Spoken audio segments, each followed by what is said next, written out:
नमस्कार. आपल्यापैकी अनेक पालक आणि शिक्षकांना हा प्रश्न पडतो की जी मुलं अभ्यासात थोडी मागे आहेत त्यांना मदत कशी करायची. चला तर आज आपण याच विषयावर बोलूया आणि काही सोपे व्यावहारिक उपाय पाहूया जेणेकरून या मुलांमध्ये आत्मविश्वास वाढेल आणि ती पुन्हा यशाच्या मार्गावर येतील. एखादं मूल अभ्यासात मागे पडतंय का, हा प्रश्न आपल्यापैकी अनेकांच्या मनात येतो. खरं तर ही खूप सामान्य पण तितकीच गंभीर चिंता आहे, जी अनेक घरांमध्ये आणि शाळांमध्ये जाणवते. आणि म्हणूनच आज आपण यावरच बोलणार आहोत. आणि खरी समस्या काय आहे माहितीये? अनेक मुलं फक्त इयत्ता पास करत जातात, पण त्यांना खरंच काही शिकायला मिळतं का? कित्येकदा असं होतं की मूळ संकल्पना म्हणजे अगदी बेसिक गोष्टी पक्क्या न होताच मुलांना पुढच्या वर्गात ढकललं जातं. आणि मग पुढे जाऊन त्यांच्यासमोर मोठी आव्हानं उभी राहतात. विचार करा, कधीकधी तर मुलांना नीट वाचताही येत नसतं, तरी ती 10वी पोहोचतात. हीच तर खरी अडचण आहे. चला तर मग पाहूया की आपण यावर काय करू शकतो. आपण आज 5 मुख्य मुद्द्यांवर बोलणार आहोत. आत्मविश्वास कसा वाढवायचा, मुलांची शिकण्याची आवड आणि पद्धत कशी ओळखायची, अवघड विषय सोपे कसे करायचे, सरावाची काय भूमिका आहे आणि सगळ्यात महत्त्वाचं म्हणजे पालक शिक्षकांची भागीदारी. तर सगळ्यात पहिली आणि खरं सांगायचं तर सर्वात महत्त्वाची पायरी आहे मुलांमध्ये आत्मविश्वास निर्माण करणे. कारण बघा, जे मूल अभ्यासात जगडत आहे त्याच्यासाठी आत्मविश्वास हाच शिकण्याचा सर्वात भक्कम पाया असतो. एक गोष्ट लक्षात घ्या, जे मूल अभ्यासात थोडं कच्चं आहे, त्याच्यात इतर अनेक अप्रतिम कलागुण असू शकतात. म्हणजे बघा, त्याचा गाण्याचा आवाज खूप चांगला असू शकतो, खेळात तो एकदम हुशार असेल, किंवा बोलण्यात इतका पटाईत असेल की विचारायलाच नको, किंवा अगदी सुंदर हस्ताक्षर. ह्या गोष्टींकडे आपलं लक्ष जायला हवं. आपण त्यांच्या ह्या कौशल्यांना ओळखलं पाहिजे, त्यांची प्रशंसा केली पाहिजे. यामुळे काय होतं, त्यांचा स्वाभिमान वाढतो. अगदी बरोबर.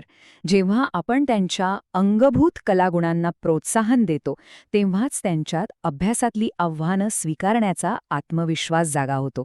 हे खूप महत्त्वाचं आहे. आता वळूया आपल्या दुसऱ्या टिपकडे. ती म्हणजे मुलाची आवड आणि शिकण्याची पद्धत ओळखणं. म्हणजे ते मूल नेमकं कसं शिकतं. कारण बघा, प्रत्येकाची शिकण्याची पद्धत ही वेगळी असते. त्यामुळे सगळ्यांसाठी एकच नियम लागू होत नाही. यासाठी थोडं निरीक्षण करावं लागेल. काही मुलांना ऐकून जास्त लक्षात राहतं. त्यांच्यासाठी ऑडिओ पाठ उपयोगी ठरतात. काहींना बघून म्हणजे व्हिडिओ पाहून संकल्पना पटकन स्पष्ट होतात.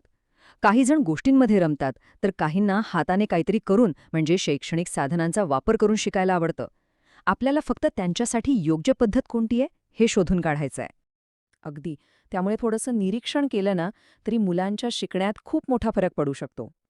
त्यांच्यासाठी नक्की काय क्लिक होतंय ही शोधणं हेच आपलं काम आहे. ओके. आता आपली तिसरी टीप, कठीण विषय सोपे कसे करायचे. ह्यात सगळ्यात महत्त्वाचं आहे गुंतागुंतीचे विषय सोप्या भाषेत सांगणं आणि मुलांच्या पातळीवर उतरून विचार करणं. हे वाक्य किती छान आहे बघा. मुलांमध्ये मूल होऊन शिकवा.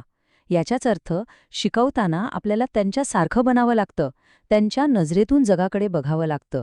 ही सहानुभूती खूप गरजेची आहे. समजा इंग्रजीसारखा एखादा विषय शिकवायचा आहे, तर काय करायचं? पहिली पायरी ती संकल्पना त्यांच्या मातृभाषेत म्हणजे समजा मराठीत व्यवस्थित समजावून सांगा. दुसरी पायरी त्यांना ते खरंच समजले आहे का हे तपासून बघा. आणि मग तिसऱ्या पायरीत तीच संकल्पना पुन्हा इंग्रजीतून शिकवा. बघा किती सोपं होतं. आता आपली चौथी टीप आहे अतिरिक्त सरावाविषयी. ज्या मुलांना जास्त मदतीची गरज आहे त्यांना सतत कोणत्या ना कोणत्या कामात गुंतवून ठेवणं, त्यांचं मन सक्रिय ठेवणं खूप महत्त्वाचं ठरतं. मग त्यांना गुंतवून कसं ठेवायचं? आपण त्यांना वेगवेगळ्या वर्कशीट देऊ शकतो, रंग भरण्याचे काहीतरी उपक्रम देऊ शकतो, किंवा काही मजेशीर शैक्षणिक खेळ. अगदी ऐकण्यासाठी ऑडिओ रेकॉर्डिंग देणं सुद्धा एक उत्तम पर्याय आहे. मुख्य उद्देश हाच आहे की त्यांना रिकामं किंवा निराश वाटता कामा नये. एक गोष्ट लक्षात घ्या, जेव्हा एखादं मूल आपल्या आवडीच्या कामात मग्न असतं तेव्हा ते फक्त कौशल्य नाही शिकत, तर त्याच्यात एक प्रकारची सकारात्मकता सुद्धा येते. आणि हीच सकारात्मकता त्याला पुढे घेऊन जाते. आणि आता आपली शेवटची पण सगळ्यात महत्त्वाची टिप, ती आहे पालक आणि शिक्षक यांच्या भागीदारीबद्दल. कारण मुलाची खरी प्रगती या दोघांच्या सहकार्यावरच अवलंबून असते. तर मग प्रश्न उरतो, ही जबाबदारी नेमकी कोणाची आहे? आणि याचं उत्तर अगदी सोपं आहे. शिक्षक अधिक पालक बरोबर मुलाची प्रगती. म्हणजे जेव्हा हे दोघे मिळून काम करतात तेव्हाच खरं यश मिळतं. शाळेत काय चाललंय हे पालकांना कळायला हवं आणि घरी काय अडचणी आहेत हे शिक्षकांना. ही देवाणघेवाण झाली तरच शिकण्याचा पाया पक्का होतो. बरोबर.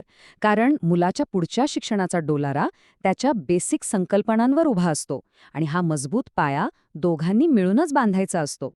शेवटी जाता जाता एक विचार करूया. आपण मुलाच्या अंगभूत वेगळ्या कलागुणांना प्रोत्साहन देतो की आपलं सगळं लक्ष फक्त त्याच्या मार्कांवरच असतं? यावर नक्की विचार करा.